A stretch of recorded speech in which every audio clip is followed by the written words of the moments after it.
Pero, nung nakita niya ang seryosong mukha nito ay inisip niya na delikado na talaga sila doon. Kaya, sinabi agad nito sa mga natitira niyang kasama na umalis na agad sila doon dahil tatanggapin na nila ang pagkatalong iyon. Natawa naman si General Wei nung nakita nila na unti-unti nang umaalis ang mga sundalo ng kanilang kalaban. Mahusay daw talaga ang naisip ng kanyang boss dahil alam nito ang ugali ni Sima kaya sigurado daw siya na matatakot ito sa kanilang war drums. Nung sigurado na talaga ang kanyang pagkapanalo ay makikita natin na bigla na lang napunta ang Prime Minister sa River of Time. Pinuri siya doon ng ating bida dahil sa kanyang ginawa at tinanong siya nito kung handa na ba siya para sa eternal life. Pagkatapos noon ay lumipat na agad ang ating storya sa 602 AD sa city ng Kisho. Makikita natin na nagbubulungan ang dalawang lalaki doon at sinasabi nila na masyado daw matapang ang lalaking nandoon dahil kung ano-ano ang kanyang mga sinasabi. Ang sinabi nitong rason sa kanila kung bakit siya nandoon ay para sabihin ang importante niyang nalalaman sa kanilang State Lord. Hindi naman ito mapakali dahil siya ang nagdala sa lalaking yun doon kaya baka madamay daw siya sa kalokohan nito. Ang tinutukoy pala nitong lalaki ay ang ating bida at ang kausap nito ay ang State Lord na si Li Yuan. Dahil sa mga unang sinabi sa kanya ng ating bida ay sinabi nito na hindi niya gusto ang pananalita ni Lee kaya tatawagin na dapat nito ang kanyang mga guard. Pero, bago niya ito magawa ay nagsalita na naman ang Time Merchant at sinabi na sa tatlong anak ng State Lord ay isa lamang ang pwedeng maging totoong noble. Dahil sa sinabi niyang yun ay hindi na alam ng lalaking nagdala sa kanya ang gagawin dahil inisip nito na patay na talaga silang dalawa. Hindi naman natuwa doon ang Lord kaya malakas nitong tinanong kay Lee kung hindi ba nito alam na pamangkin siya ng Emperor. Dahan-dahan namang tumayo ang ating bida at sinabi kay Yuan na hindi naman niya kailangang magalit dahil kailangan muna niyang makinig sa mga sasabihin nito.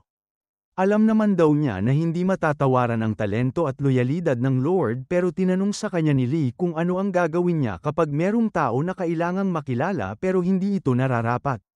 Nakatingin lang sa kanya ng seryoso ang matanda habang sinasabi pa ng ating bida na sa 5 anak ng Emperor ay ang panganay lamang ang merong kwalifikasyon para makuha ang kanyang pwesto. Pero, masyado pa daw itong isip bata kaya hindi ito gusto ng Empress at hindi lang daw yun ang lahat dahil kwalipikado din ang panganay ng Jin family para sa pagiging susunod na Emperor. Delikado daw sila dahil lalong lumalakas ang impluwensya ng mga Jin sa Imperial Court at sinasabi din ng iba na mataas ang ambisyon ng lalaking iyon pero madali itong mauto. Ngumiti ito kay Yuan at sinabi na kapag merong hindi magandang mangyayari ay pwede agad itong maging sanhi ng isang gyera. Pinatigil naman na agad ng Lord ang ating bida at sinabi na hindi daw niya pakikinggan ang mga sinasabi sa kanya ng isang baliw na tao. Pero, magiging mabait daw siya dahil hindi siya nito parurusahan at sinabi na lang sa kanyang mga bantay na paalisan na lang ito sa lugar na iyon. Paglabas doon ng Time Merchant ay sinabi nito na hindi niya inisip na papalpak ang kanyang mga plano. Pero, bigla na lang itong napatigil sa kanyang paglalakad dahil meron hamarang sa kanyang isang lalaki.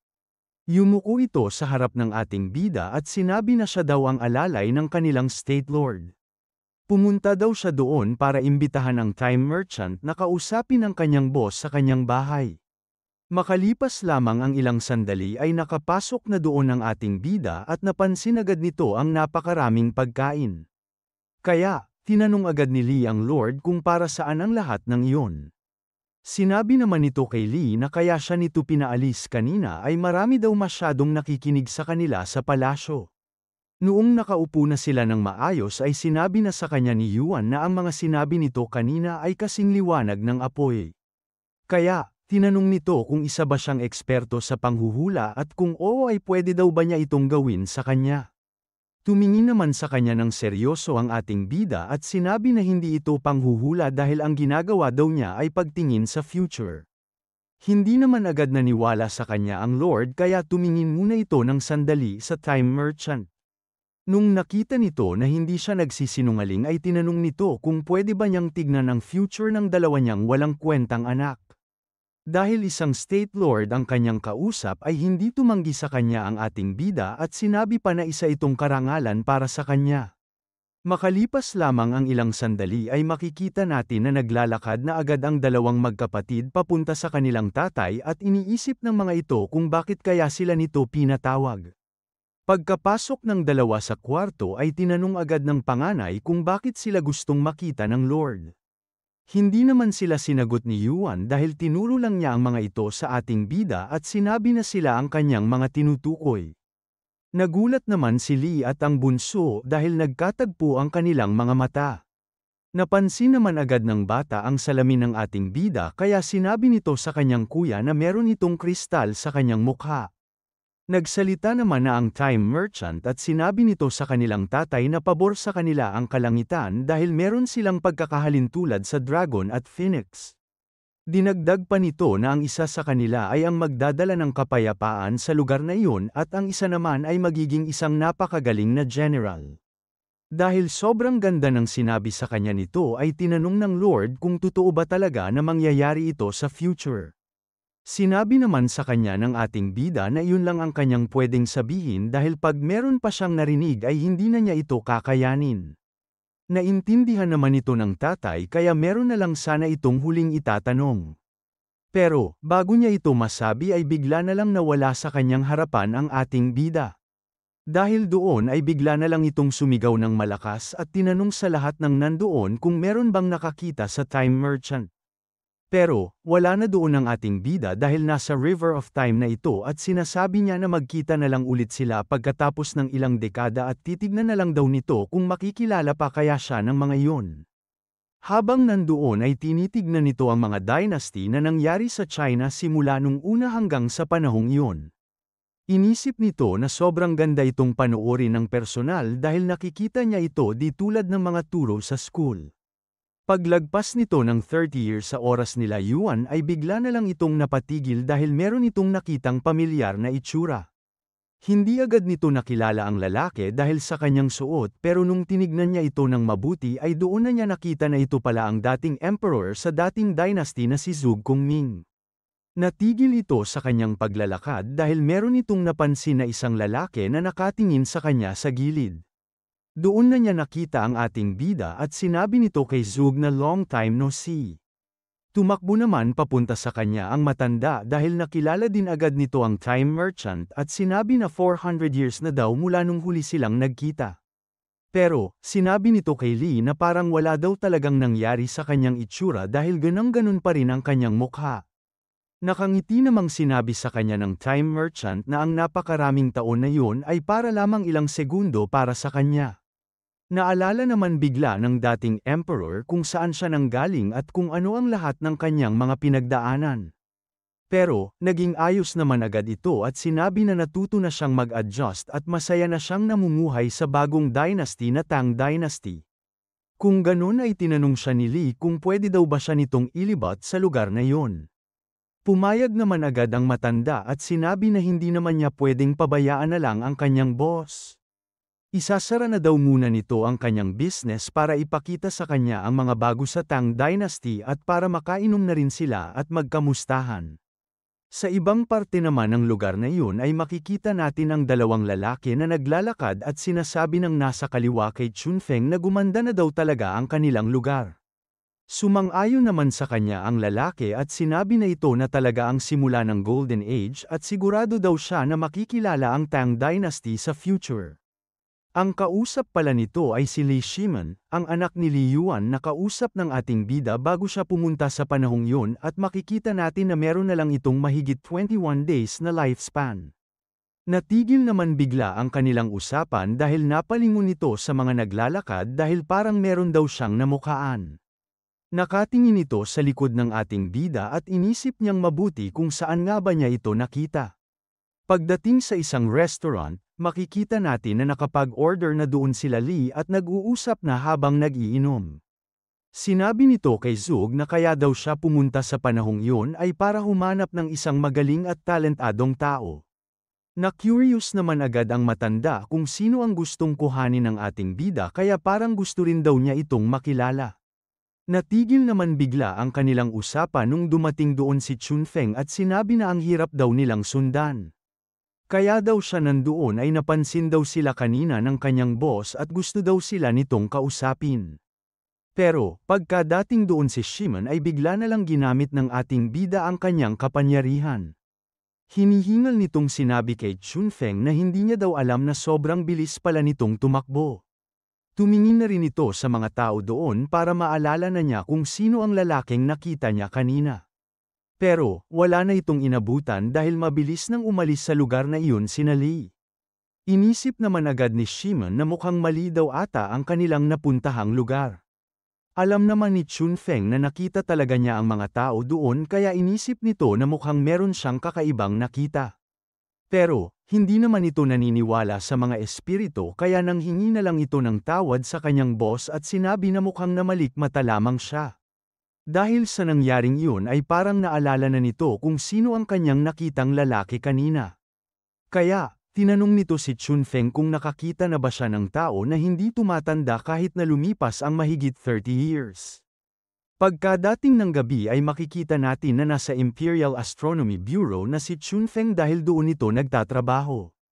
Habang nakatingin sila sa langit ay sinasabi ng kanyang kasama na meron na namang isang fallen star at isa daw itong malaking dagok para sa Tang Dynasty. Pagtingin nito kay Chun ay nakita nito na parang meron itong malalim na iniisip. Kaya, tinanong nito kung meron ba siyang nakita sa kalangitan na hindi niya nagustuhan.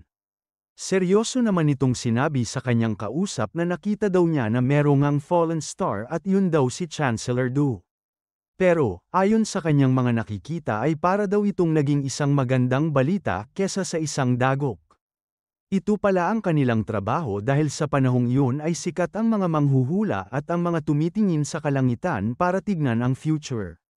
Dahil sa kakaibang nakita at naramdaman ni Chunfeng ay inisip nito kung ang dalawang lalaki ba kanina ang rason nito. Bigla namang nagsalita ang kanyang kasama at sinabi na kahit gaano siya katagal tumingin sa langit ay hindi nila malalamang ang buong katotohanan. Kaya, sinabi sa kanya ni Yuan Tiangang na malapit lang dito ang palasyo ni Chancellor Do kaya pwede naman nila itong bisitahin. Sa loob ng mansyon ni Duroy, makikita natin na naglalakad doon si Zug at ang ating bida. Biglang sinabi ng dating emperor sa kanyang boss na simula nung umalis sila sa restaurant kaninang umaga ay parang meron na daw nagtatangkang humanap sa kanila. Hamangan naman sa kanya si Lee dahil sinabi nito na napansin din pala ito ni Zug. Dinagdag pa ng lalaki na ayon sa kanyang mga tao ay merong kinalaman sina Lee Chunfeng at Yuan Tiangang na galing sa Imperial Astronomy Bureau doon. Kilala naman ito ng ating bida dahil narinig na rin niya ang kanilang mga pangalan sa history at sinabi nito na gusto niya rin makausap ang mga iyon. Sakto daw ito dahil malapit sila sa kasalukuyang emperor at dahil doon ay mas mapapadali na niya itong makausap. Habang nakatingin sa langit ay sinabi ni Mr. Zug na pabor ito sa kanila dahil nakikita daw niya na magtatagpo-tagpo sila. Makalipas lamang ang ilang sandali ay makikita natin na dumating na ang dalawa mansyon ng mga Do pero sinalubong agad sila ng anak ni Duroy at sinabi na masyadong malubha ang kalagayan ng kanyang tatay kaya hindi muna siya tumatanggap ng mga bisita ngayon. Sinabi naman sa kanya ni Yuan Tiangang na nakita daw niya ito sa kalangitan kaya iyon ang rason ng kanilang pagpunta. Nabigla naman doon ang anak pero wala naman na itong magagawa kaya sinabi na nito sa kanila na matanda na talaga ang kanyang tatay at nanghihina na ito ng sobra. Kaya, habang papunta sila doon ay sinabi sa kanila ng lalaki na pag nandoon na sila ay huwag sila masyadong gumawa ng ingay. Pagkabukas nito ng pinto ng kanyang tatay ay makikita natin na hindi makapaniwala ang tatlo sa kanilang nakikita. Nagulat din sa kanila ang head ng pamilya dahil habang nagsasanay ito ng kanyang mga moves ay nahuli siya ng mga ito sa akto. Bigla naman itong tumayo ng maayos kaya tinanong na agad siya ng kanyang anak kung ano ang kanyang ginagawa. Sinabi nito sa kanyang anak na mamaya na lang niya ito ipapaliwanag sa kanya kaya umalis muna siya doon dahil kailangan niyang kausapin ang dalawa niyang bisita. Habang umaalis ang lalaki ay makikita natin na kakaiba ang tingin sa kanya ni Chunfeng habang iniisip na meron talagang kakaibang nangyayari. Nung wala na doon ang kanyang anak ay tumingin na sa kanila si Duroy at sinabi na pwede na silang pumasok. Pagkaupo ng mga ito sa loob ay tinanong agad ni Tiangang kung paano nawala ang kanyang sakit. Nagulat ang mga ito nung sinabi sa kanila ng Chancellor na kanina lang daw ay malapit na siyang mamatay. At dahil gusto rin naman daw silang makausap ng gumawa noon ay ipapakilala na niya ang mga ito sa kanila. Bigla namang sumulpot sa kanilang harapan si Mr. Zug at ang ating bida. Namukhaan agad ni Chunfeng ang dalawa kaya tinuro niya ito at sinabi na sila daw ang nakita niya kaninang umaga. Hindi naman na ito tinanggi ng dalawa kaya sinabi ng lalaki na siya ay si Zug Gongming at ang kasama naman niya yon ay ang time merchant. Nakilala agad ni Chun ang pangalan ng dating emperor kaya tinanong nito kung siya ba ang prime minister ng Shu Kingdom ng dating dynasty. Hindi naman na ito tinanggi ni Zug at sinabi na lang na namumuhay na lamang siya ngayon ng tahimik kagaya ng ginawa niya sa huling 400 years. Naniwala naman agad doon ang dalawa kaya yumuko ito sa harap ng lalaki at sinabi na binabati nila ang kanilang immortal teacher. Pagkatapos magtanungan at magpaliwanagan ay umupo na ang dalawa sa kanilang mga pwesto habang iniisip ang kakaibang pangyayaring iyon. At nung ayos na ang lahat, tinanong na sa kanila ng ating bida kung gusto din ba nilang magkaroon ng eternal life. Hindi naman na nagsayang pa ng panahon ang dalawa at sinabi na gusto nilang matutunan ang sekreto ng immortalidad. Dahil doon ay ngumiti na ang time merchant at sinabi na yun naman talaga ang balak niyang gawin kaya siya pumunta sa kanilang panahon pero hindi niya ito pwedeng ibigay na lang kung kani-kanino. Tinuro nito si Mr. Zug at sinabi na kaya niya ito binigay sa kanya ay dahil meron na itong napatunayan. Sa madaling salita, gusto daw nitong malaman kung paano nila pagagaanin ang buhay ng time merchant sa hinaharap. Hindi daw kasi isang regalo ang eternal life dahil para kay Lee ay isa itong business transaction. Nagkatinginan naman ang dalawa dahil inisip ng mga ito na maganda itong oportunidad iyon para sa kanila.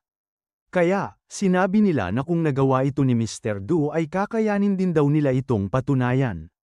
Ngumiti naman sa kanila ang ating bida at sinabi na gusto nito ang kanilang attitude. Pero, pinitik nito ang kanyang daliri at sinabi na ganun pa rin kaya ang kanilang sasabihin pagkatapos nito. Pagkatapos noon ay meron agad na ramdamang kakaiba ang dalawa dahil ginamit pala sa kanila ni Lee ang kanyang kapangyarihan. Agad silang nawala sa kwarto yun dahil dinala pala sila ng ating bida sa River of Time. Makalipas lamang ang ilang minuto ay makikita natin na bumalik na agad ang mga ito doon. Nalilito pa rin ang dalawa sa mga nangyari dahil pinakita sa kanila ng time merchant kung ano ang mga mangyayari sa future. Hindi pa rin makapaniwala si Tiangang dahil nakita nito ang mga rebelyon sa mundo at ang World War. Ang nakita naman ni Chunfeng ay ang pagtatapos ng Tang Dynasty kaya hindi ito makapaniwala na tumagal lamang ito ng 300 years. Napatingin naman bigla kay Zug ang dalawa dahil sinabi nito na kailangan nilang kumalma. Sinabi nito na normal langgang mga iyon dahil sa tagal na niyang nabubuhay ay ang natutunan daw nito ay wala talagang permanente sa mundo. Ang hindi lang daw mawala sa kanyang isip na pinakita sa kanya ng time merchant ay ang mga gusali na nagbubuga ng itim na usok nang walang tigil sa kalangitan. Sumang-ayon naman doon ang dalawa dahil sinabi ng mga ito na nakita din nila ang nakakatakot na pangyayaring iyon. Sinabi naman sa kanila ng ating bida na hindi yun ilusyon o pananakot lamang dahil ito ay ang totoong future. Iyon daw ang kailangang hintayin at harapin ng lahat ng tao na kanyang bibigyan ng eternal life. Naintindihan naman ito ng dalawa pero sinabi nila na masyado daw magulo ang itsura ng future. Hindi daw nila maisip na pwedeng mamuhay ang mga tao sa ganong kagulong lugar. Sinabi sa kanila ni Lee na meron naman silang punto pero hindi na daw nila ito mababago. Kaya, kung gusto nilang magkaroon ng eternal life ay kailangan daw nilang isipin kung paano sila makakatulong pagandahin ang hinaharap. Hindi na muna nagsalita ang dalawa dahil binigyan muna sila ng time merchant ng oras para mag-isip. Pagkatapos noon ay bigla na lang nagsalita si Chunfeng at sinabi na hindi na niya gustong magkaroon ng eternal life dahil susundin na lang daw nito ang sarili niyang destiny. Nung tumingin naman si Li kay Tiangang ay sinabi nito na gusto pa rin niyang makita ang future. Pero, kung pwede daw ay 300 years lamang sa hinaharap dahil gusto lamang nitong makita kung hanggang saan aabot ang kanilang dynasty. Pumayag naman agad sa kanyang gusto ang ating bida pero meron lamang daw siyang isang kondisyon para doon. Gusto daw niyang makausap ang kasalukuyang emperor ng Tang Dynasty na si Li Shimin.